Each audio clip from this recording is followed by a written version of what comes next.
Assalamu alaikum students. Welcome to Practice to Pass webinar day 2, and our course is MA2. If you have seen the recording of day 1, you must have been observed that we have reviewed few topics of MA2 like process costing, absorption and marginal costing, cost bookkeeping, material costing. In today's session we will start with relevant costing.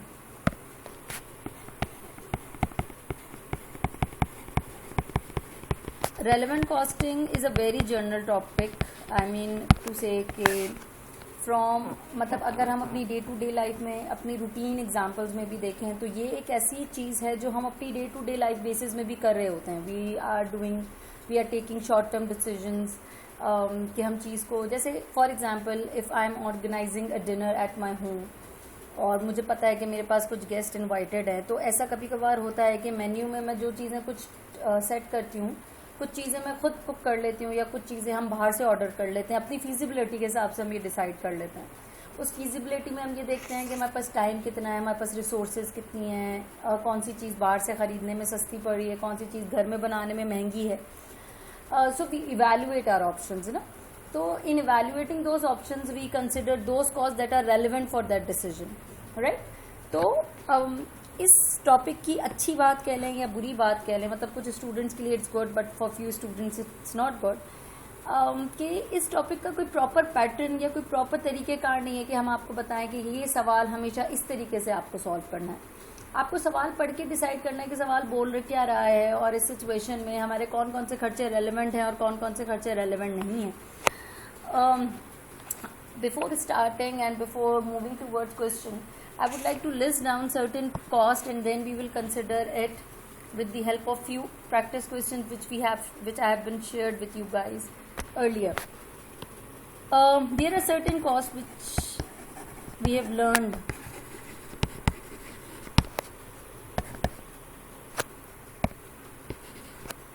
हमारे पास एक variable cost होती है, इसी तरह हमारे पास fix cost भी होती है. हमारे पास पास कॉस्ट या इसको आम लफ्ज़ों में हम संक कॉस्ट भी बोलते हैं, हमारे पास ये भी होती है. इसके अलावा हमारे पास अपॉर्चुनिटी कॉस्ट होती है. हमारे पास इंक्रीमेंटल कॉस्ट होती है. इसके अलावा भी बहुत सारी हैं. फ्यूचर कॉस्ट होती है, कमिटेड कॉस्ट होती है.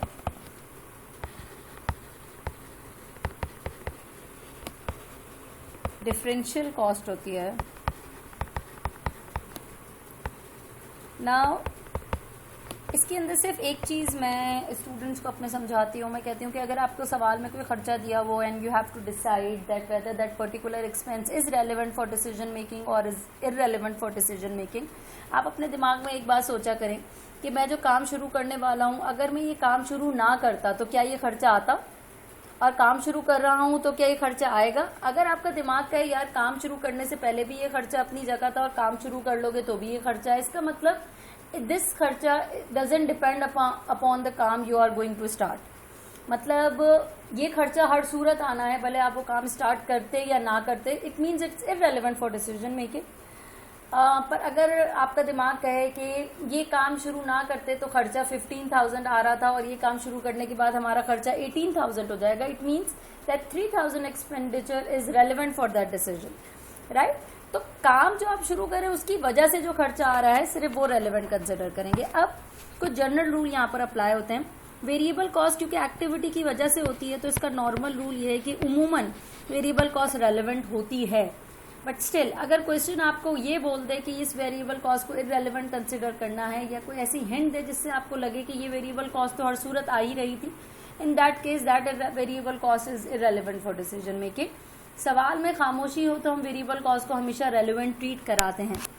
Same goes for fix cost. Fix cost activity हो या ना हो ये हर सूरत आनी होती है. तो जो फिक्स कॉस्ट है it's irrelevant for decision making. लेकिन अगर सवाल में ऐसी हिंट हो या सवाल ये इंडिकेट करे नहीं जी ये फिक्स कॉस्ट इस डिसीजन की वजह से है, it is relevant, then in that case ये फिक्स कॉस्ट को आप रेलिवेंट कंसिडर करेंगे. मतलब आप सवाल से लड़ाई ना करेंगे यार हमने तो ये सुना था कि ये हमेशा रेलिवेंट होती है. यस, अगर सवाल खामोश हो यानी कि फिक्स कॉस्ट का जिक्र हो उसके बाद खामोशी हो, इसका मतलब ये है कि ये रेलिवेंट है. पर अगर हिंट मौजूद हो तो आप प्लीज उस हिंट को कंसिडर करेंगे. इसकी एग्जांपल इस तरह से लीजिए कि लेट सपोज मेरे पास एक प्रॉपर्टी है, एक लैंड है, और इस जगह पे मैं 2 प्रोडक्ट बनाती हूँ और इस जगह का जो रेंट है मैं $5,000 पे करती हूँ। ए बनाऊँ, बी बनाऊँ, दोनों ना बनाऊँ, आई हैव टू पे that rent expense, it's fixed. अब मेरे पास काफ़ी जगह वेकेंट है एंड आई एम प्लानिंग कि मैं सी प्रोडक्ट भी लॉन्च करूँ। आप मुझे एक बात का जवाब देंगे, अपने पास सोचें कि हम सी लॉन्च करते या ना करते, क्या रेंट एक्सपेंस पे कोई फर्क पड़ेगा? नहीं पड़ेगा। इसका मतलब rent expense is irrelevant if you are deciding whether to start C और not, then 5,000 expenditure is irrelevant for decision making. हाँ, लेकिन अगर सवाल बोले कि ये सी एक ऐसी प्रोडक्ट है जो ए बी के साथ मिलके नहीं बन सकती और इसको बनाने के लिए you have to hire another space और उस अगला जगह का किराया $2,000 है, now this $2,000 is relevant for C. Still ये रेंट एक्सपेंस ही है, लेकिन ये ऐसा रेंट एक्सपेंस है जो सी की वजह से आ रहा है। अब आप इस रेंट एक्सपेंस को रेलेवेंट कंसिडर करेंगे। तो इस रूल क्या है? वेरिएबल कॉस्ट और फिक्स कॉस्ट के बारे में अगर खामोशी हो तो इसके नॉर्मल रूल अप्लाई करेंगे, अगर सवाल में इंडिकेशन हो तो ऑपोजिट ट्रीटमेंट भी हो सकता है। पास्ट कॉस्ट और संक कॉस्ट, अगर सवाल में ये लिखा हो this cost has already been incurred, मतलब ये खर्चा ऑलरेडी हो चुका है, now that expenditure is irrelevant for decision making. अब आप काम करो या ना करो, जो खर्चा आप ऑलरेडी कर चुके हो वो वापस नहीं आ सकता। इस तरह से समझें कि लेट सपोज मैं एक मोबाइल खरीदती हूँ अराउंड 4 ईयर बैक और उसकी कॉस्ट मुझे कोई 40,000 रुपीज़ पे पड़ती है। आज के दिन मैं वो मोबाइल बेचने जाने का इरादा करती हूँ और मैं किसी शॉप पे जाती हूँ और वो कहते हैं कि भाई हम आपसे 15,000 में ये मोबाइल ले लेंगे। हमने 40,000 का मोबाइल बाय किया था और आज के ज़माने में वो 15,000 का बिक रहा है। ठीक है, मैं शॉप से वापस आ जाती हूँ, जैसी शॉप से बाहर आ जाती हूँ तो मेरा मोबाइल स्नैच हो जाता है। क्या ख्याल है, मुझे 40,000 का दुख होगा या 15,000 का? ऑब्वियसली 15,000 का, बिकॉज वो 40,000 आपने 4 साल पहले इनकर किए थे और आपने उसका बेनिफिट भी तो उठाया ना। आप ये सोचोगे आज उस एसेट की क्या वर्थ थी जो आपके हाथ से चला गया। हम आज की वैल्यू के हिसाब से डिसीजन लेते हैं, पास्ट कॉस्ट या जो खर्चा हम ऑलरेडी कर चुके होते हैं उसकी बेसिस पे हम डिसीजन नहीं लेते हैं। तो पास्ट कॉस्ट और संक कॉस्ट। एक और मैंने एक सिचुएशन देखी थी, उसमें उसने ऐसे लिखा कि हमने ये खर्चा कर दिया है, इसकी पेमेंट 2 हफ्ते बाद होगी। तो स्टूडेंट को लगा ये तो फ्यूचर कॉस्ट है। जब आप खर्चा करते हैं आप एंट्री बना चुके होते हैं एक्सपेंस डेबिट पेबल क्रेडिट, भले आपने उसके पैसे दिए नहीं दिए बट एक्सपेंस तो हो चुका है, it is irrelevant. Opportunity cost, हम में से बहुत से लोग इस नाम से वाकिफ होंगे। Opportunity cost is basically a benefit foregone. Let suppose I am teaching in an institute and I am getting a salary और मुझे अराउंड 60,000 के करीब जो है वो पर मंथ अर्न होता है। नाउ आई एम प्लानिंग कि मैं अपना इंस्टीट्यूट, अपना सेटअप खुद बनाऊं, तो उस सेटअप को बनाते वक्त मुझे अपनी जॉब छोड़नी होगी। तो that 60,000 which I am earning from that job is opportunity cost, because एक काम करने में एक इनकम मेरे हाथ से जा रही है। तो आई विल मेक श्योर कि जो बिजनेस मैं शुरू कर रही हूँ वो एटलीस्ट मुझे इतना तो कमा के दे, जो अपने खर्चे तो उठाए प्लस जो 60,000 मैंने इस काम को शुरू करने की वजह से छोड़े वो भी कवर करके दे। तो that is basically opportunity cost, that's a benefit foregone. इसको इस तरह से समझे कि ये कोई खर्चा नहीं है जो आप जेब से देते हैं, ये वो पैसे हैं जो आपकी जेब में आने वाले थे पर इस काम को शुरू करने की वजह से अब आपकी जेब में नहीं आ पा रहे। अ रेवेन्यू फॉरगॉन, तो इट्स ऑल्सो इट्स रेलिवेंट। ठीक है, इंक्रीमेंटल कॉस्ट, जितने से आपका खर्चा काम की वजह से बढ़ जाए, yes it's also relevant. Committed cost का मतलब ये है कि आज आपने एग्रीमेंट कर लिया ये खर्चा तो करेंगे ही करेंगे, यानी कि फिक्स्ड हो गया ना, पक्का हो गया। आप काम करो या नहीं करो ये खर्चा वापस नहीं आना, तो this expense is also irrelevant. As far as differential cost is concerned, तो yes, differential cost is also relevant for decision making because that difference which you are bearing because of that decision is relevant. अच्छा, एक और चीज का ख्याल रखिएगा, जब आप relevant is relevant, then relevant cost is only cash flows. Non-cash expenses are not at all relevant, like depreciation expense, bad debt expense. तो ऐसा कोई खर्चा जो आप देखें जो आपको लगे कि ये नॉन कैश है, तो नॉन कैश चीजें तो इररेलेवेंट ही कंसिडर करेंगे। Now let's get back to question number 29 of that handout which I have shared with you all on day 1. Question number 29 stated that order number 321 required 600 kilogram of X. 350 kilograms are already in stock, bought a month ago at 12 पर KG. Now the situation is कि एक order है जिसको पूरा करने के लिए we need 600 kilograms and 350 kilograms जो हमारे पास जो है वो इन स्टॉक है, और ये हमने कोई 2 महीने पहले खरीदे थे। भाई 2 महीने पहले खरीदे थे, 1 महीना पहले या 1 दिन पहले, इट्स पास कॉस्ट। 12 पर केजी का रेट इज इररेलेवेंट, मतलब मैंने कितने का खरीदा था वो मैटर नहीं करता, आज उस चीज की कितनी वर्थ है वो मैटर करती है। तो 12 पर केजी को हम इंटायरली इररेलेवेंट कंसिडर करेंगे। Material x is in regular use of company and must be bought in quantities of 1000 kilograms. Current replacement cost is basically current purchase cost is $15 per kg. अच्छा, अब कहानी कुछ ऐसे है कि आपको ऑर्डर पूरा करने के लिए 600 किलो चाहिए और आपके पास 350 स्टॉक में मौजूद हैं। सो स्टूडेंट्स, जो 350 आपके पास मौजूद है उसकी कंडीशन ये है कि ये इस्तेमाल में है। इस्तेमाल में मतलब ये है कि आपने किसी कस्टमर के लिए बाय किए हुए हैं, और अगर यूज का मतलब ही यही होता है कि फिर आपके पास जो ऑलरेडी चीज है उसकी कॉस्ट आप ऑलरेडी किसी कस्टमर को चार्ज कर चुके होंगे। अगर ये मटेरियल हमारे पास फारिग होता, बेकार होता, तो situation would be somewhat different. But अभी ये मटेरियल क्योंकि इस्तेमाल में है तो हम नए कस्टमर के लिए पूरा का पूरा नया खरीदेंगे। एक और क्वेश्चन में पढ़ने वाली बात यह है कि क्वेश्चन में लिखा है कि आप 1000 किलोग्राम की क्वांटिटी में ही मटेरियल खरीद सकते हैं, इससे कम नहीं। अगर तो ये मटेरियल हमारे लिए बेकार होता तो मैं कहती यार आपकी वजह से, आप भले इस्तेमाल आपके ऑर्डर में थोड़ा सा और है पर खरीद तो मैं पूरा 1000 रहा हूं, मेरे लिए ये पूरा 1000 बेकार हो जाएगा जो बचेगा। तो हम पूरी कॉस्ट कस्टमर पे चार्ज करते हैं अगर ये मटेरियल हमारे किसी काम का नहीं होता। पर सवाल में लिखा है ये मटेरियल हमारे यूज का है, इसका मतलब ये हुआ कि हम जितना इस ऑर्डर पे रिक्वायर्ड है ये पूरा का पूरा जो है परचेज करेंगे for new customer at the rate of $15 पर KG, and the answer would be 9000, right? Because this material was in regular use, so the material which is in regular use should be bought for new customer. जो already आपके पास hold हुआ है उसकी फिक्र ना करें, वो बेकार नहीं जाएगा, वो इस्तेमाल में वो किसी ना किसी के काम आ जाएगा।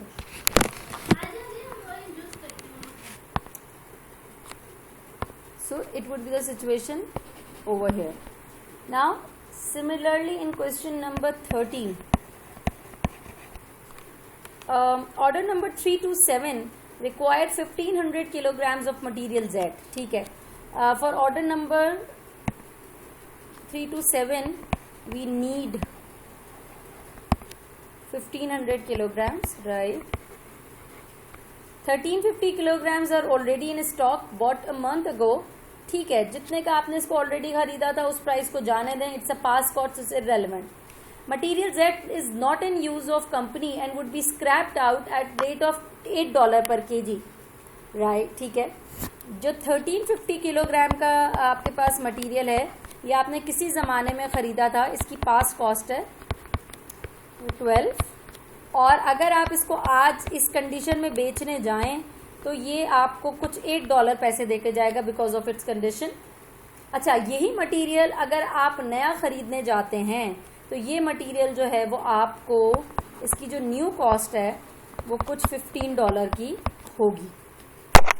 अब सिचुएशन इज रिवर्स्ड, आपको चाहिए 1500, 1350 ऑलरेडी आपके पास हैं, और जो ऑलरेडी आपके पास हैं वो बेकार रखे हुए हैं। जब ऑलरेडी आपके पास कोई चीज़ बेकार रखी हुई है तो उसको उस सूरत में हम मजीद खरीदेंगे अगर हमें बहुत ज़्यादा ज़रूरत है। अच्छा, अब जैसा कि मैंने कहा ये हमने कितने का खरीदा था, इट्स इररेलेवेंट। ये 1350 आज कितनी वर्थ रखता है, it's basically it's opportunity cost. आज अगर हम इसको 1350 को मार्केट में बेचने जाते हैं तो ये हमें $8 जनरेट करके देता। अब अगर मैं इसको कस्टमर के ऑर्डर पर इस्तेमाल कर रही हूँ तो ये $8 में नहीं कमा सकूंगी, इट्स एन अपॉर्चुनिटी कॉस्ट। एक बात याद रखिएगा कि मैं इस वक्त ये कैलकुलेट कर रही हूँ कि इस ऑर्डर को पूरा करने के लिए मुझे मटेरियल की कॉस्ट कितनी आएगी, मैं कस्टमर से पैसे कितने लूंगी, ये बात की बात है। I am not determining selling price over here, I am just calculating my cost to complete this order, right? So that I must be having an idea. जैसे उसको तो हम यही बताएंगे भाई आपकी वजह से हमने ये मटेरियल पूरा नया खरीदा, इसकी मार्केट में जाके कीमत तो पता करें कितनी हो गई है, लेकिन मुझे पता है कि मैंने अपने पास रखा हुआ मटेरियल इस्तेमाल किया है, हम उसको नहीं बताएंगे, बट वी नो दैट तो अगर हमारे पास बार्गेनिंग की नौबत आएगी तो हमें पता होगा कि भाई इससे कम पे मुझे डन नहीं करना, इतना तो मुझे कहना ही कहना है। Relevant cost is the minimum cost you will bear because of accepting this order. तो 1350 किलोग्राम्स आपके पास ऑलरेडी हैं, और क्योंकि वो बेकार हैं तो पहले कोशिश करें वही इस्तेमाल कर लें। तो 1350 जो मेरे पास हैं, अगर ये ना ऑर्डर आता तो मैं उसको $8 का बेच सकती थी। ऑर्डर आने के बाद ये पैसा मेरे हाथ में नहीं आ सकेगा, तो this is my opportunity cost which I will B recovering from customer 10,800। Problem यह है कि कस्टमर का ऑर्डर पूरा करने के लिए यू नीड 1500 किलोग्राम्स। 1350 तो हमारे पास से निकल आए हैं, बाकी 150 किलोग्राम्स हमें नए खरीदने होंगे। बट क्वेश्चन में लिखा है कि आपको नए खरीदें लेकिन 1000 से कम की क्वांटिटी नहीं मिलेगी। इसका मतलब ये है कि हम कस्टमर पे पूरे 1000 की वैल्यू चार्ज करेंगे, 1000 की, क्योंकि हम कस्टमर की वजह से ये इन्वेंट्री खरीद रहे हैं, हमारे किसी काम की नहीं है। जो बच जाएगा वो भी हमारे किसी काम की नहीं है। हाँ ठीक है, हम उसे शायद बेच सकें आगे, लेकिन ये है कि ये जो 1000 हम खरीदेंगे ये हम कस्टमर पे पूरा का पूरा चार्ज करेंगे, दैट इज 15,000, राइट। तो the relevant cost of this of using 1500 kilograms on this contract is the sum of these two values. I repeat कि 1350 मेरे पास थे, मुझे बकिया 150 ही चाहिए थे, बट 150 अवेलेबल नहीं थे। वो 150 के बजाय मुझे पूरा 1000 का पैकेट खरीदना हुआ, तो मैं पूरी कॉस्ट कस्टमर से चार्ज करूंगी। The relevant cost would be the sum of this sum of these two values.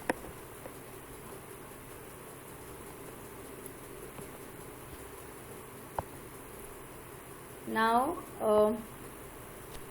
question number 31. Question number 31 is about limiting factor. Okay, students, limiting factor का एक चीज़ मैं स्टूडेंट्स अक्सर पूछती हूँ कि मेरे पास कुछ पैसे हैं और मैं सोच रही हूँ कि मैं किसी बैंक में इन्वेस्ट कर दूँ। आई हैव गॉट 2 ऑप्शंस, या तो मैं पैसा बैंक X में इन्वेस्ट कर दूँ या बैंक Y में इन्वेस्ट कर दूँ। बैंक X जो है वो मुझे रिटर्न ऑफर कर रहा है 10,000 का, और बैंक Y जो है वो मुझे रिटर्न ऑफर कर रहा है 15,000 का। तो अगर मैं आपसे पूछूं कि आप X में पैसा रखवाएंगे Y में, तो आपका क्या जवाब होगा? ठीक है, आप ये कहेंगे कि जी हम Y में पैसा इन्वेस्ट करेंगे because Y is giving more return as compare to X। लेकिन अगर मैं आपसे कहूं कि X ये कह रहे हैं कि अगर आपको 10,000 का रिटर्न चाहिए तो उसके लिए आपको जस्ट 1 लाख इन्वेस्ट कराने की ज़रूरत है, और Y ये कह रहे हैं कि अगर आपको 15,000 का रिटर्न चाहिए तो आपको 4 लाख जमा कराने होंगे। Now in this situation which one is better? Yes, we will go for bank X। Point to say is कि ये अकाउंटेंट का काम नहीं है कि वो ये सोचे कि यार रिटर्न कहाँ मिल रहा है। अकाउंटेंट ये सोचता है कि मिनिमम इनपुट में मैक्सिमम रिटर्न कितना मिल रहा है, कम से कम पैसे को इस्तेमाल करते हुए हम ज़्यादा से ज़्यादा कितना फ़ायदा जनरेट कर सकते हैं। Now in case of limiting factor होता ये है कि हम बहुत कुछ प्रोडक्ट प्रोड्यूस करना चाहते हैं, बट कोई रिसोर्स ऐसी होती है जो हमें कम पड़ती है, यानी कि जितनी हमारी ज़रूरत है उससे कम अवेलेबल होती है। अब अगर आपकी वो रिसोर्स आपकी ज़रूरत से कम अवेलेबल है तो then you have to choose कि हम किस प्रोडक्ट को कम बनाएं, किस प्रोडक्ट को ज़्यादा बनाएं, कौन सी प्रोडक्ट ज़्यादा फ़ायदा दे रही है, कौन सी प्रोडक्ट कम फ़ायदा दे रही है। We have to rank, we have to set priorities, right.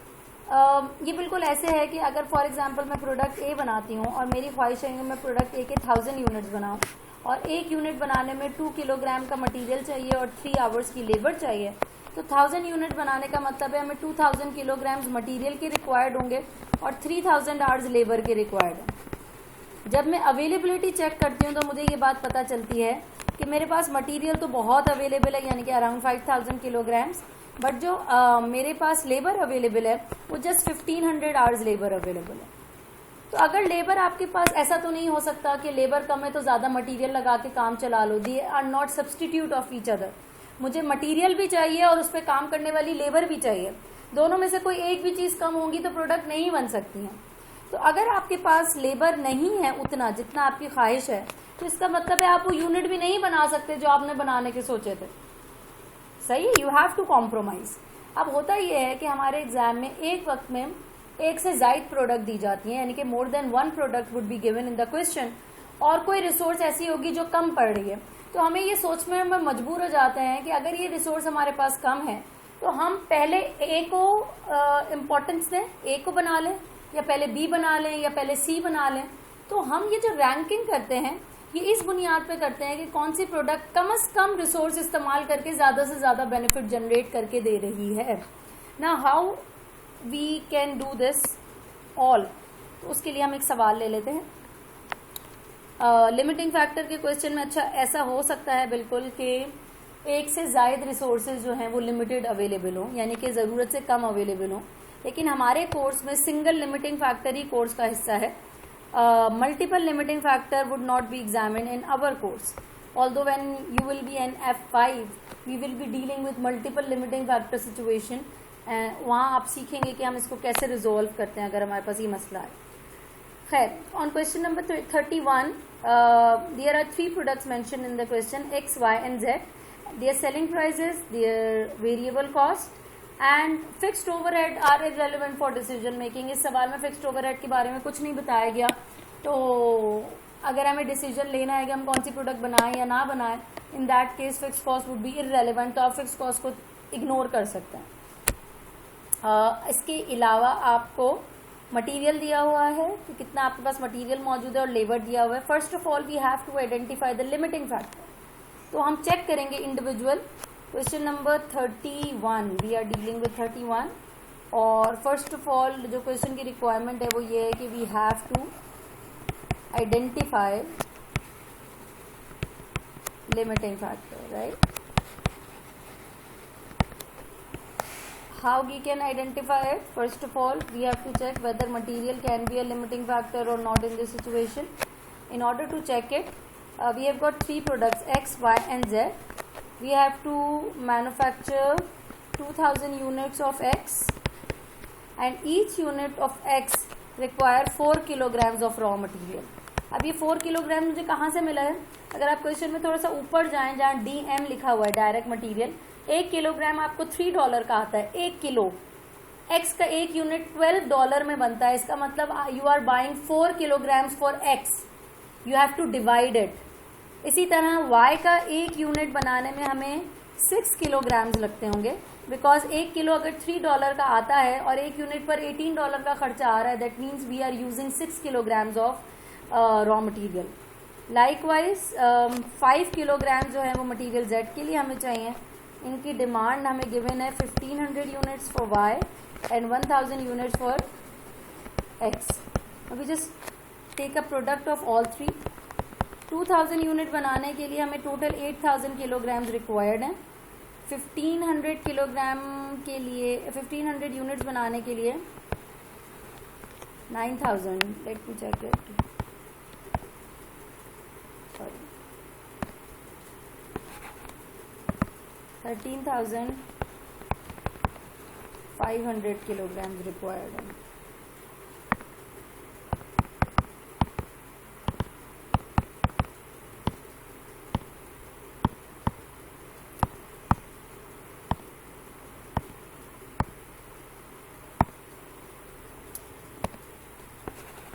सही था फिर 9,000 kilograms for this and 5,000 kilograms for Z.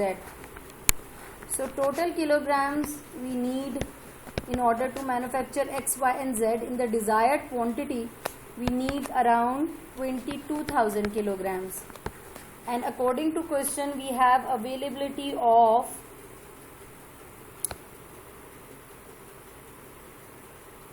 30,000 kilogram. बहुत है, हमारी ज़रूरत सिर्फ 22,000 किलोग्राम्स की है, जबकि हमारे पास जो मौजूद मटेरियल है वो इससे ज़्यादा है। तो it means material is no more a limiting factor.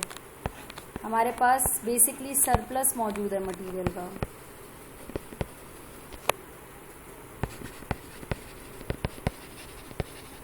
If we will check for labour,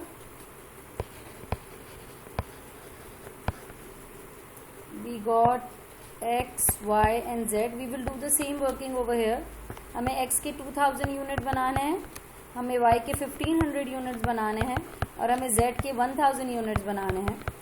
X के 1 यूनिट को बनाने के लिए हमें 5 आवर्स लेबर लगती है। 5 आवर्स मैंने बिल्कुल वैसे ही निकाला जैसे मटेरियल निकाला था। 1 घंटे के आप लेबर को $4 पे करते हो और 1 यूनिट के $20। इट मीन्स उसने 1 यूनिट बनाने में 5 आवर्स कंज्यूम किए हैं। 1500 यूनिट्स बनाने में आपको कुछ 4 आवर्स के हिसाब से टाइम दरकार है और यहाँ पर आपको 2 आवर्स के हिसाब से टाइम लगेगा। इट मीन्स 2000 आवर्स तो हमें सिर्फ जेड के लिए चाहिए, 6000 आवर्स हमें इसके लिए चाहिए और 10,000 आवर्स हमें यहाँ इसके लिए चाहिए। तो अगर हम इसको एक्यूमुलेट करें, अगर हम इसको एक्यूमुलेट करें 18,000 टोटल आवर्स हमें ज़रूरत है। That's what we have required, but we have got only 15,000 hours with us. ये शॉर्टफॉल आ रहा है 3,000 आवर्स का, एंड शॉर्टफॉल का मतलब है कि labour is a limiting factor in this question. Labour उतनी नहीं है जितनी हमें चाहिए। इसका मतलब ये हुआ कि हम XYZ उतना नहीं बना सकेंगे जितना हम सोच रहे थे या जितनी हमारी ख्वाहिश है। अब कौन सी प्रोडक्ट को हम सेक्रीफाइस करेंगे, किसको नहीं करेंगे, उसके लिए हम करेंगे क्या कि हम रैंकिंग करेंगे। रैंकिंग करने का तरीक़ेकार ये होता है कि हम XYZ तीनों प्रोडक्ट का कंट्रीब्यूशन कैलकुलेट करेंगे सबसे पहले, यानी कि हम ये देखेंगे कि एक यूनिट बेचने पर हमें बचता कितना है। तो अगर मैं X की बात करूं 80, 60, 50 it is my selling prices, और अगर मैं वेरिएबल कॉस्ट की बात करूं तो 36, I am adding 12, 20 and 4 prime cost plus variable overheads. हम कंट्रीब्यूशन कैलकुलेट करने में तमाम वेरिएबल कॉस्ट माइनस करते हैं, whether it's a production cost और अ नॉन प्रोडक्शन वन। तो 36, उसके बाद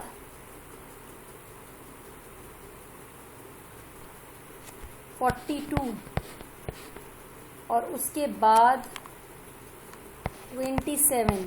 Now let me check it once so that there would be no calculation mistake. 18 plus 16 and plus 8, it's equals to 42, yes, and 15 plus 8 plus 4, it's 27. Now the contribution would be, this is contribution per unit, 44, 18, 23.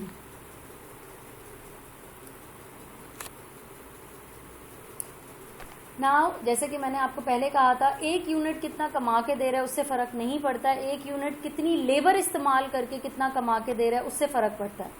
हो सकता है एक product बहुत ज़्यादा कमा के दे रही हो, साथ में लेबर भी बहुत ज़्यादा खा रही हो। याद रहे लेबर हमारा लिमिटिंग फैक्टर है, तो हम फूंक के इस्तेमाल करेंगे, यानी कि बचा के इस्तेमाल करेंगे। सो हम जो भी हमारा कॉन्ट्रीब्यूशन है इस वक्त, क्योंकि लिमिटिंग फैक्टर लेबर आ रहा है, तो हम अपने कंट्रीब्यूशन को अपने आवर्स से डिवाइड करेंगे ताकि एक घंटे पर हम कितना कमा रहे हैं हमें ये पता चले।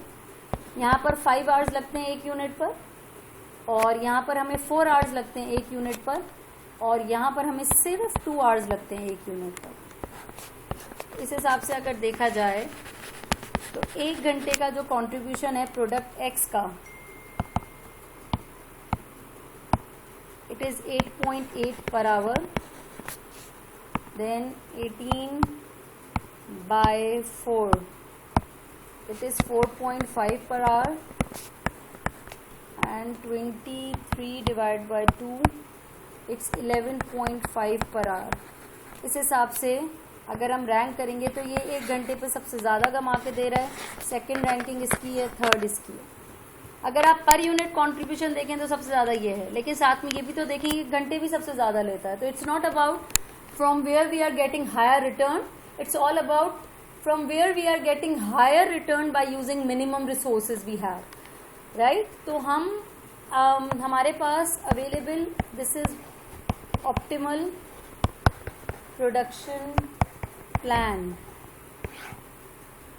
We have got available hours of around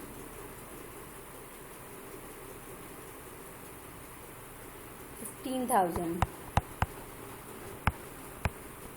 We will make Z first. How many units of Z will be produced? Z के हमें बनाने हैं 1000 यूनिट, और एक यूनिट बनाने में हमें 2 आवर्स कंज्यूम हो जाएंगे। इसका मतलब सिर्फ Z बनाने में 2000 आवर्स विल बी कंज्यूम। हमारे पास अभी भी 13,000 आवर्स बचेंगे जो हम आगे इस्तेमाल कर सकते हैं। सेकेंड हमारी लिस्ट में था कि हम X को बनाना चाहेंगे, एक्स को बनाने के लिए हमें एक्स के 2000 यूनिट बनाने हैं और एक यूनिट बनाने में 5 आवर्स लगते हैं, तो 10,000 आवर्स तो एक्स के ऊपर लग जाएंगे। Still I have got 3000। अब ये बात तो तय है कि वाई पूरा नहीं बन सकेगा, क्योंकि ये ऑलरेडी तयशुदा बात थी कि हमारे पास लेबर कम है। वाई को उसूलन हमें बनाना है 1500 यूनिट्स और एक यूनिट पे 4 आवर्स, तो 1500 इंटू 4 का मतलब है 6000 आवर्स चाहिए। इतने तो नहीं है, तो अब ऐसा करते हैं कि पूरे 3000 आवर्स ख़त्म कर लेते हैं और जितना वाई बन सकता है बना लेते हैं। 4 आवर्स लगते एक यूनिट पर, तो ये हम बैलेंसिंग फिगर में निकालेंगे कि इतने में कितने यूनिट बन जाएंगे। तो अगर हमारे पास 3000 आवर्स हैं और 4 आवर्स की इस बात है, तो हम ऑलमोस्ट अराउंड 750 यूनिट्स बना सकते हैं वाई के, बाकी नहीं बन सकेंगे क्योंकि लेबर खत्म हो गई। This is the profit maximising output. अब अगर क्वेश्चन आपसे एक और चीज़ पूछे ज़्यादा से ज़्यादा कि इस पूरी सिचुएशन में हमने टोटल कंट्रीब्यूशन कितना अर्न किया, ये बता दें, तो हमारा टोटल कंट्रीब्यूशन कुछ ऐसे आएगा कि हमने बनाए हैं एक्स के 2000 यूनिट्स और एक्स का एक यूनिट 44 कंट्रीब्यूशन जनरेट करता है। एक यूनिट का कंट्रीब्यूशन लेना है, एक घंटे का कंट्रीब्यूशन नहीं लेना है। 88,000 तो हमें सिर्फ एक्स से मिलेंगे। वाई के हमने बनाए हैं 750 यूनिट्स और एक यूनिट $18 का कंट्रीब्यूशन जनरेट करता है। इसी तरह जेड के हमने बनाए हैं पूरे 1000 यूनिट और एक यूनिट 23 का कंट्रीब्यूशन जनरेट करता है।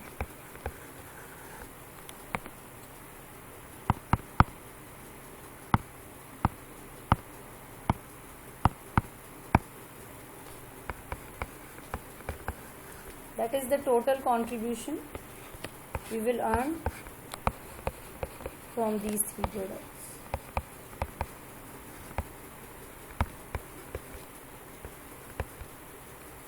So students, this was all about relevant costing. इसके अंदर हमारे पास टाइम की कमी है, वरना हमारे पास एक और टॉपिक है जिसमें हम मेक और बाय डिसीजंस करते हैं, लेबर की रेलेवेंट कॉस्ट निकालते हैं। वो सारी चीज़ें भी इसके अंदर हमसे एग्जामिन हो सकती हैं।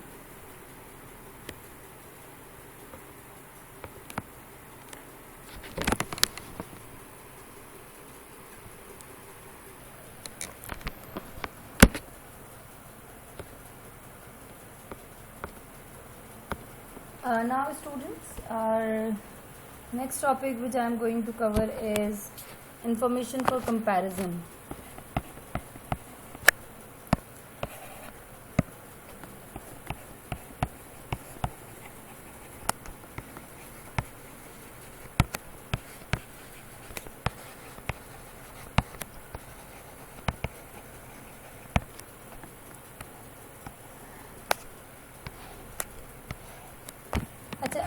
In this topic basically we compared what we have planned and what we actually have received, या क्या हमने सोचा था in a fiscal year या in a period which we have. Yes, तो क्या हमने प्लान किया था ड्यूरिंग द ईयर कि हम क्या अचीव करेंगे और क्या हमने एक्चुअली अचीव किया है। अच्छा, मैं ये नहीं समझती कि हमारा जो कंपैरिजन होता है वो ज़रूरी है कि जो हमने प्लान किया था उससे भी होता है। कभी कभार हमारा कंपैरिजन हमारे कॉम्पिटिटर्स के साथ भी होता है, कभी कभार हमारा कंपैरिजन यानी कि इस साल की परफॉर्मेंस का कंपैरिजन हम लास्ट ईयर की परफॉर्मेंस से भी करते हैं। सो कंपैरिजन के मुख्तलिफ मोड हो सकते हैं। हमारे पास जो ये एरिया कवर हुआ है वो बहुत लिमिटेड स्कोप में हुआ है, बट इन F2 और फिर आगे के टॉपिक्स के अंदर भी हम ये देखेंगे कि जो बेंचमार्किंग होती है यानी कि जो कंपैरिजन का एक्सरसाइज होता है ये किन किन फेजेस के थ्रू हो सकता है और ये कितना वास्ट एरिया हो सकता है। अच्छा, अब क्या है कि हमारे पास बजटिंग का, ये बात आपको अच्छी तरह MA1 में पता है कि मैनेजमेंट अकाउंटिंग के 3 बेसिक पर्पस होते हैं, planning, control and decision making. तो कंट्रोल एक्सरसाइज का मतलब क्या होता है कि basically we are comparing our performances with our objectives, with our goals, with our vision. अब यहाँ पर भी क्या है कि हम ये सोचने की कोशिश करते हैं कि क्या हमने बजट में चीज़ें सोची थी या एस्टिमेट की थी और फिर एक्चुअल में हमारी चीज़ें किस हिसाब से हैं। अब मैं ये समझती हूँ कि अगर आपको कंपैरिजन नहीं करना होता है तो फिर बजट बनाने का फ़ायदा ही क्या है। मतलब आपको अपने लिए टारगेट सेट करने ही नहीं चाहिए। ये बिल्कुल इस तरीके से है। और फिर हम कैसे अपने आप को इवैल्यूएट करेंगे कि हमने बहुत अच्छा किया बुरा किया। ये बिल्कुल ऐसे है कि अगर मैं दिन के शुरू में ये सोचती हूँ कि आज मैंने टारगेट बनाया है कि आज मैं इतना पढ़ूंगी, तो दिन के आखिर में मैं अपने आप को कंपेयर कर सकती हूँ कि आज मैंने अपने टारगेट से ज़्यादा पढ़ा, कम पढ़ा, तो there is a sense of achievement. अगर जो मैंने सोचा था उतना मैंने पढ़ लिया तो आपकी मोटिवेशन एकदम हाई हो जाती है, अदरवाइज आप परेशान रहते हो। अगर आप दिन के शुरू में बस बगैर प्लानिंग के बस पढ़ना शुरू करते हो और आप आधे घंटे भी पूरे दिन में पढ़ लेते हो, तो दिन के आखिर में आपको लगेगा आज हमने बहुत पढ़ लिया, बिकॉज आपने अपने लिए कोई गोल सेट किया ही नहीं था ना। इसी तरह हम एग्जाम्स में जाएं और आपको ये बोला जाए कि भाई कोई पासिंग मार्क्स नाम की कोई चीज़ नहीं है, अगर आपका पेपर हमें अच्छा लगा तो हम पास कर देंगे, अगर नहीं अच्छा लगा तो हम फेल हो जाएंगे, कर देंगे। ऐसी सूरत में स्टूडेंट परेशान रहेगा कि यार what they are expecting from us, कि अच्छा लगना बुरा लगना की डेफिनेशन क्या है। अगर मैं उसको ये टारगेट देती हूँ भाई एटलीस्ट आपको 50% स्कोर करना है तो हम आपको पेपर पास कर देंगे, तो हमें पता होगा कि हमारे पास कितने एरर्स की गुंजाइश है, हम कितनी गलतियां अफोर्ड कर सकते हैं, कितनी गलतियां नहीं अफोर्ड कर सकते, राइट। अच्छा, अब क्या है कि ये बात आप भी समझते हो और मैं भी, कि ज़रूरी नहीं है कि बजटेड एक्टिविटी जो हमने सोची थी, लेट सपोज मैंने सोचा था कि मैं 4000 यूनिट्स बनाऊंगी और बेचूंगी, ये ज़रूरी नहीं है कि एक्चुअल में भी वाकई मैं 4000 यूनिट्स बनाऊं और बेच सकूं। थिंग्स माइट डिफर, जो हमने सोचा था और जो असल में आया है उसमें फ़र्क हो सकता है। अब इस फ़र्क को कैसे ख़त्म करते हैं, हम बहुत बेसिक सी कुछ बात आपके सामने करना चाहती हूँ और उसके बाद फिर हम प्रैक्टिस क्वेश्चन अटेम्प्ट करेंगे। लेट सपोज हमारी सेल्स हैं, हमारी वेरिएबल कॉस्ट है और हमारी फिक्स कॉस्ट है। हमने बजट किया था कि हम जो हैं वो कुछ 4000 यूनिट्स बनाएंगे और 4000 यूनिट्स बेचेंगे, और इन 4000 में मुझे लगता था एक यूनिट की, क्योंकि मुझे था सेलिंग प्राइस, मुझे 40,000 लगता था कि मेरी सेल्स रेवेन्यू होगा, और 8000 मुझे लगता था कि मेरी वेरिएबल कॉस्ट होगी, और इसके अलावा जो है वो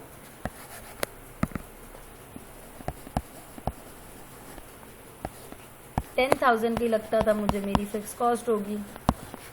तो 18,000 अगर हम इसमें से हटा भी दें तो मेरा ये गुमान था कि जो मेरा प्रॉफिट आना चाहिए वो कुछ 22,000 का आना चाहिए। ये सब मैंने सोची समझाई बातें थी, मतलब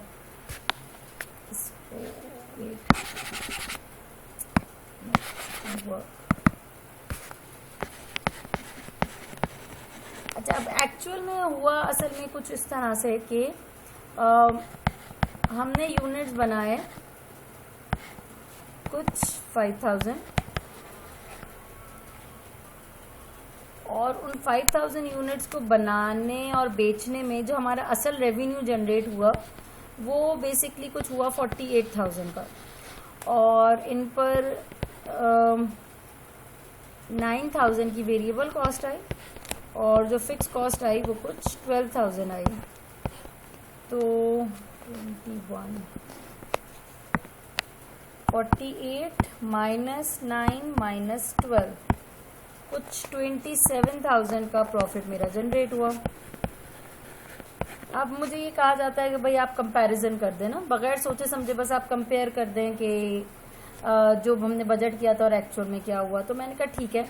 अच्छा, अब मैं कंपेयर कर रही हूँ फिक्स को। फिक्स वो होता है जो आपने ओरिजिनली प्लान किया होता है, फिक्स्ड और एक्चुअल को कंपेयर कर रही हूँ। अब मैं कंपैरिजन किस तरह से कर रही हूँ।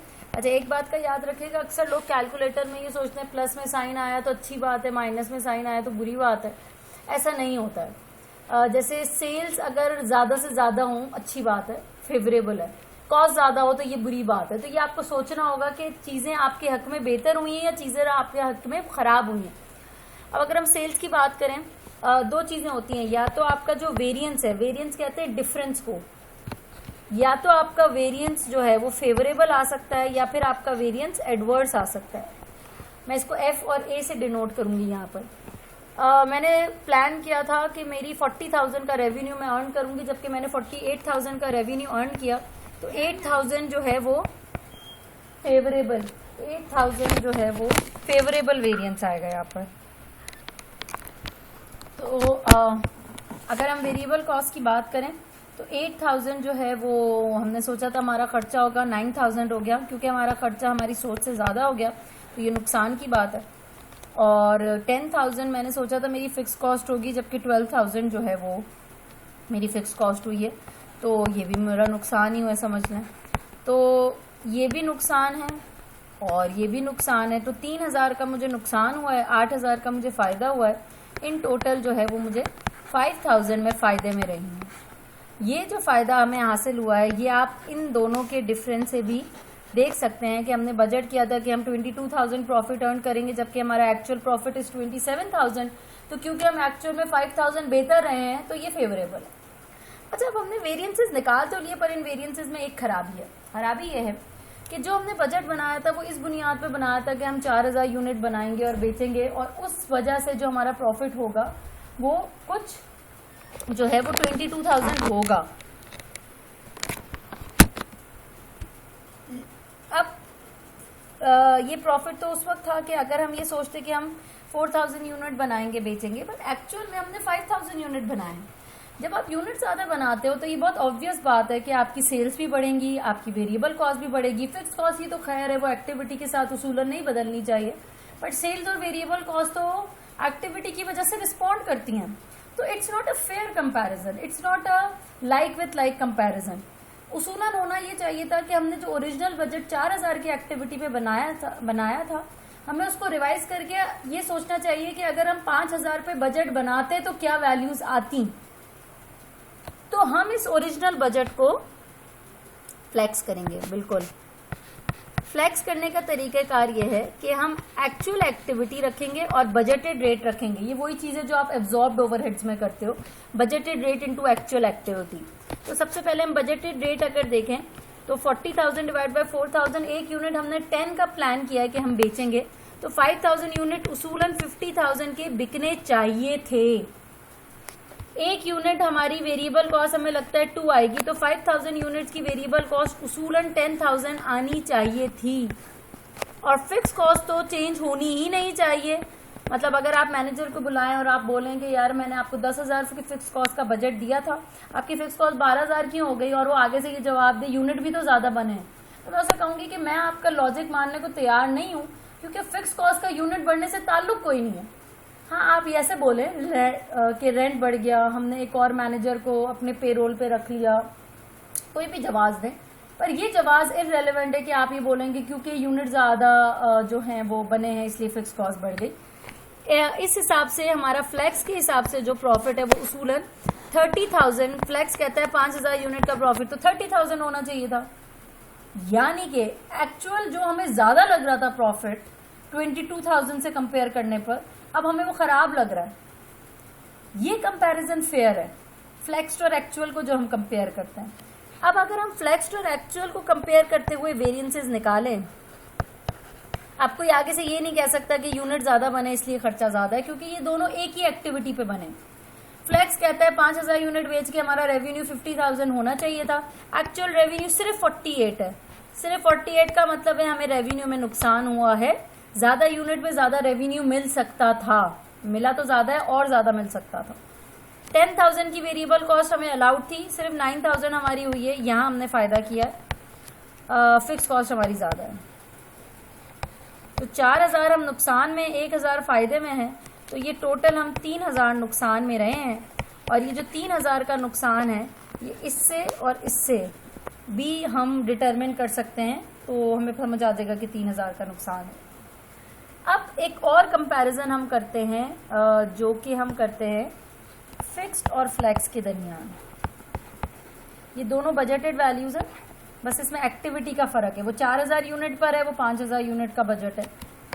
फ्लेक्स करने पर हमारा रेवेन्यू ज्यादा हो रहा है, रेवेन्यू ज्यादा होने का मतलब आपके फायदे की बात है। आई एम कंपेयरिंग इस दोनों को, ठीक है। 8,000 की वेरिएबल कॉस्ट होनी चाहिए थी, 10 हो गई, 2,000 का नुकसान यहाँ, और इसमें कुछ भी नहीं फर्क पड़ा, तो 8,000 का फायदा होना चाहिए था। अब मैं स्टूडेंट को, आप रट्टा भी लगा सकते हैं, पर मैं स्टूडेंट को लॉजिक से समझाना चाहती हूँ, आप बात समझिएगा। एक चीज है फिक्स्ड, एक है फ्लेक्स्ड और एक है एक्चुअल।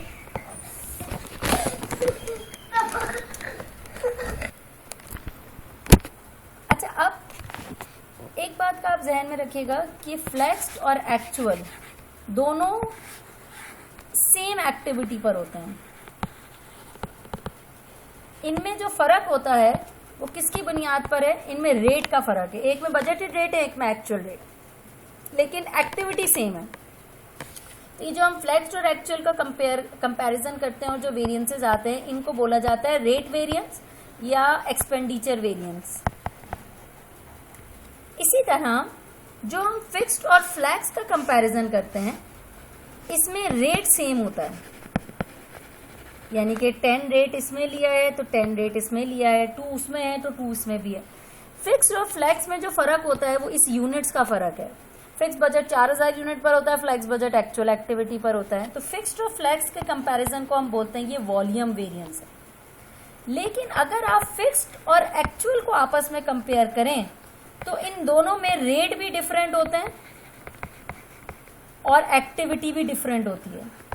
तो इन दोनों से जो वेरिएंसेस आप निकालते हैं, इनको हम टोटल वेरिएंस बोलते हैं, ठीक। और इनका वेरिएंस जो है वो इसके बराबर होता है, यानी कि अगर आपका एक्सपेंडिचर वेरिएंस 2000 एडवर्स है और वॉल्यूम वेरिएंस 10,000 फेवरेबल है, तो आप इन दोनों को मिला लें, ये 8000 फेवरेबल बनेगा।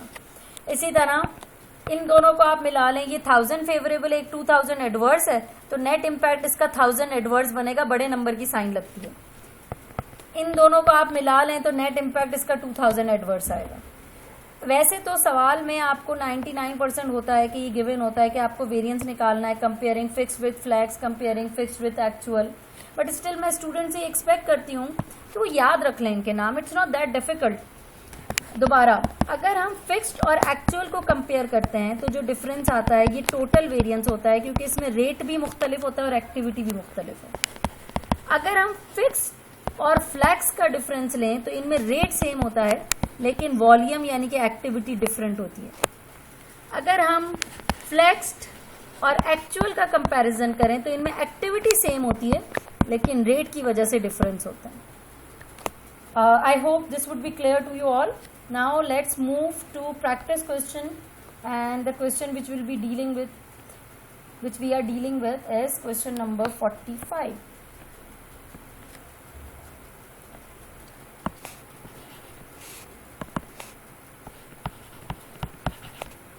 Okay, in question number 5 we have to calculate profit under flex budget. So it would be easier. हमें सिर्फ फ्लैक्स बजट कैलकुलेट करना है। फ्लैक्स बजट के लिए एक्टिविटी हम एक्चुअल वाली लेंगे विच इज 14,000 यूनिट्स, और फिर हमारे पास जो कंटेंट है उसमें सेल्स हैं, उसमें हमारे पास मटेरियल कॉस्ट है, उसमें हमारे पास लेबर कॉस्ट है, उसमें हमारे पास फिक्स्ड ओवरहेड्स हैं। अब फ्लैक्स प्रॉफिट कैलकुलेट करने का तरीका ये कि हमें बजटेड रेट चाहिए होगा। बजटेड रेट सेल्स का होगा 24,000 डिवाइड बाय 12,000, यानी कि 2। फिर मटेरियल का जो आएगा वो आएगा कुछ 0.5, 6,000 को 12,000 से डिवाइड करेंगे। बजटेड रेट कैलकुलेट करें, बजटेड रेट के लिए बजटेड वैल्यू को बजटेड यूनिट से डिवाइड करेंगे। Labour 9,000 divide by 12,000, I guess it's 0.75, yes. And fix cost तो सेम चेंज नहीं होती है एक्टिविटी की वजह से। अब हम बजटेड रेट को एक्चुअल एक्टिविटी से मल्टीप्लाई करेंगे। 2 into 14,000 is equals to 28,000, 0.5 into 14,000 is equals to 7,000, and 0.75 into 14,000 is equals to 10,500. Fix overhead will remain the same at 5,000 level. अब हमें फ्लैक्स बजट का प्रॉफिट निकालना है, तो हम सेल्स में से तमाम कॉस्ट माइनस कर देंगे। So it would become 28 minus 7 minus 10.5 minus 5, 5,500 जो है वो प्रॉफिट आएगा फ्लैक्स बजट का।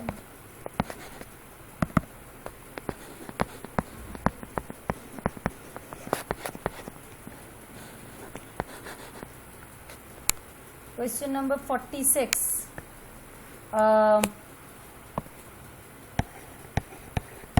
Using data from question number 45, calculate material volume variance.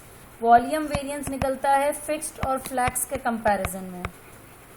तो फिक्स बजट के हिसाब से हमारी मटेरियल कॉस्ट जो है वो है $6,000 और फ्लैक्स की है $7,000। तो वॉल्यूम वेरिएंस आएगा मटेरियल का 1000 adverse. Question number 47, calculate labour expenditure variance यानी कि रेट वेरिएंस। रेट वेरिएंस निकलता है by comparing flex with actual. अब लेबर का फ्लेक्स बजट कहता है कि 10,500 की कॉस्ट होनी चाहिए थी 14,000 यूनिट्स की, जबकि एक्चुअल में जो लेबर की कॉस्ट आई है it is just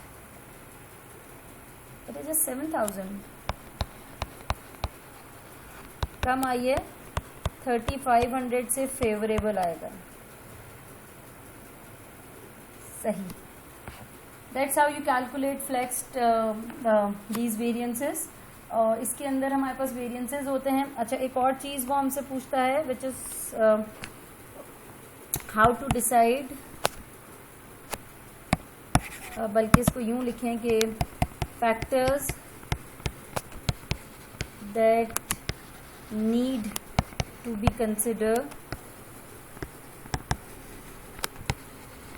before deciding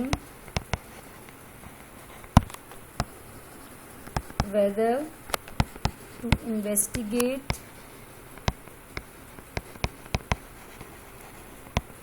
variances or not to investigate। Basically हम आपको ये देखें, वेरिएंसेस आ गए यानी कि जो चीज़ें हमने सोची थी एक्चुअल में वैसी ना हुई। ये सिर्फ पेपर पे लिखने के लिए नहीं होता है कि हम ये कोई वो वेरिएंस आ गया सही है भाई, जो चीज़ें सोची थी वो ना हुई। हमें ये बात की रिपोर्ट बनानी पड़ती है और ये बात को इवैल्यूएट करना पड़ता है कि चीज़ें वैसे क्यों नहीं हुई जैसी हमने सोची थी। क्या हमारे प्लान में कोई एरर था, या मैनेजर ने अच्छा परफॉर्म नहीं किया, या हालात साजगार नहीं थे। मतलब ऐसे वो कौन से फैक्टर्स थे जिसकी वजह से हम अपने प्लान या अपने टारगेट को पहुंचने में नाकाम रहे। अच्छा, अब जब इन्वेस्टिगेशन करते हैं ये बात ध्यान में रखिएगा कि हर काम को करने की कॉस्ट होती है, वेरिएंस को इन्वेस्टिगेट करने में भी खर्चा आता है। तो हम कैसे डिसाइड करें कि कौन से वेरिएंस जो हैं वो इन्वेस्टिगेशन करने लायक हैं और कौन से वेरिएंसेस हैं जिसे हमें इग्नोर कर देना चाहिए। तो वो फैक्टर्स ये हैं। सबसे पहली चीज़ कंट्रोलेबिलिटी। अगर आपको लगे कि जो वेरिएंस आया है वो किसी ऐसी वजह से आया है जो कि अनकंट्रोलेबल है, जैसे फॉर एग्जांपल हम plastic as a raw material use करते हैं और प्लास्टिक बहुत महंगा आ रहा है, वजह दुनिया भर में ऑयल की प्राइसेस बढ़ गई हैं जिसकी वजह से प्लास्टिक महंगा हो गया।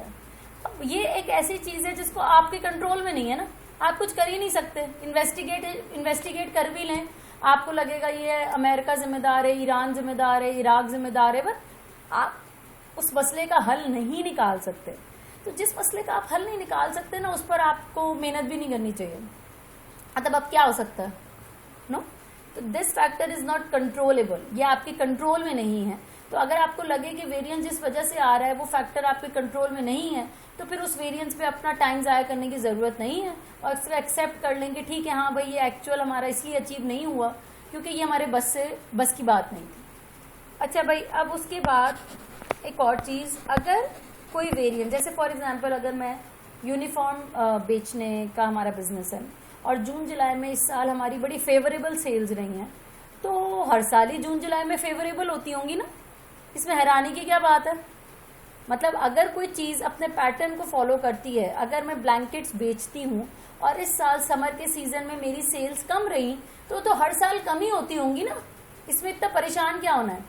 ये बिल्कुल ऐसा है कि अगर मेरे घर में रोज़ाना 9 to 10 लाइट जाती है, मतलब शेड्यूल लोड शेडिंग होती है, और आज 9 बजे और लाइट चली गई, तो मुझे कोई परेशानी की बात नहीं है ना, इट्स नॉर्मल। लेकिन अगर 9:05 हो गए या 9:10 हो गए और लाइट अभी तक नहीं गई, then I will be start worrying कि भाई क्यों नहीं गई लाइट, अभी तक तो चली जानी चाहिए थी। पॉइंट टू से इज, अगर कोई चीज़ अपने पैटर्न को फॉलो करती है और इस साल भी वो उसी तरह से रिस्पॉन्ड करी जैसे पिछले सालों में रही, जैसे हम कोई मैच देख रहे होते हैं और किसी बैट्समैन का हमें पता है कि ये दूसरी तीसरी बॉल पे आउट हो जाता है या सेंसिबली नहीं खेलता है, आज भी अगर आउट होके चला जाता है, तो इसमें हैरानी की क्या बात है, हमने उससे एक्सपेक्ट ही नहीं किया था परफॉर्म करेगा। समझ रहे हैं। तो अगर कोई चीज़ अपने पैटर्न को या ट्रेंड को फॉलो करती है और इस साल भी वो फेवरेबल एडवर्स अपने ट्रेंड की वजह से है, तो बस सही है, होने दें, ये हर साल का इसका ट्रेंड है, अगर इस साल भी होता है तो नॉर्मल है। एक और चीज़ हम कंसिडर करते हैं और ये है कॉस्ट बेनिफिट एनालिसिस। अगर हमें लगता है कि जिस वेरिएंस को हम इन्वेस्टिगेट कर रहे हैं उसको इन्वेस्टिगेशन करने में खर्चा बहुत ज़्यादा आ रहा है और बेनिफिट बहुत थोड़ा है, तो ऐसी चीज़ों को इन्वेस्टिगेट करना फजूल है। यानी कि हम पहले ये देखेंगे कि उस काम को, जिस काम को हम करने जा रहे हैं, उसका बेनिफिट ज़्यादा होना चाहिए, उस काम को करने का खर्चा कम होना चाहिए। अगर आपका वेरिएंस है 3000 और उसको इन्वेस्टिगेट करने में 5000 का खर्चा आ रहा है, तो फ़ायदा उसको इन्वेस्टिगेट करने का कितने बचा लेंगे आप। Last but not the least, materiality. जो वेरिएंस आप इन्वेस्टिगेट करने जा रहे हैं, it should be of significant amount for you. अब सिग्निफिकेंट अमाउंट का मतलब क्या है, देखें, अगर मैं ये सोचती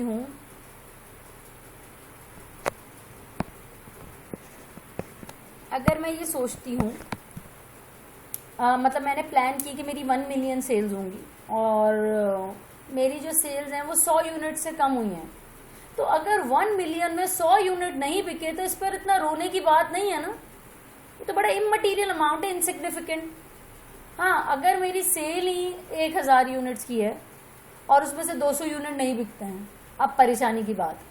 तो मटीरियलिटी का जो कॉन्सेप्ट होता है वो हर कंपनी और हर साइज ऑफ कंपनी के हिसाब से डिफरेंट होता है। जितना आप अफोर्ड कर सकते हैं, आप अपनी एक लिमिट बना लेते हैं कि भाई 10% तक का वेरिएंस आएगा तो इसको इन्वेस्टिगेट नहीं करेंगे, इससे ज़्यादा का होगा तो परेशानी की बात। तो ठीक है, फिर आप इग्नोर कर दें। जैसे अगर फॉर एग्जांपल मैंने बजट बनाया था 16,000 जो होगा वो, और एक्चुअल में जो है वो 20,000 हुआ। अब मैंने लिमिट सेट की हुई है 10% तक का वेरिएंस अलाउड है। वेरिएंस आया 4000 का, 16,000 का 10% होता है 1600। ये हमारी लिमिट से ज़्यादा हो गया बहुत। अब इसको इन्वेस्टिगेट करना पड़ेगा। तो हर कंपनी अपनी अफोर्डेबिलिटी लिमिट खुद सेट करती है कि इतने तक का नुकसान बर्दाश्त है, इससे ज़्यादा होगा तो फिर चीख निकलेगी, है ना। तो जिसको हम बोलते हैं reporting by exception. Reporting by exception. Except का मतलब होता है इलावा।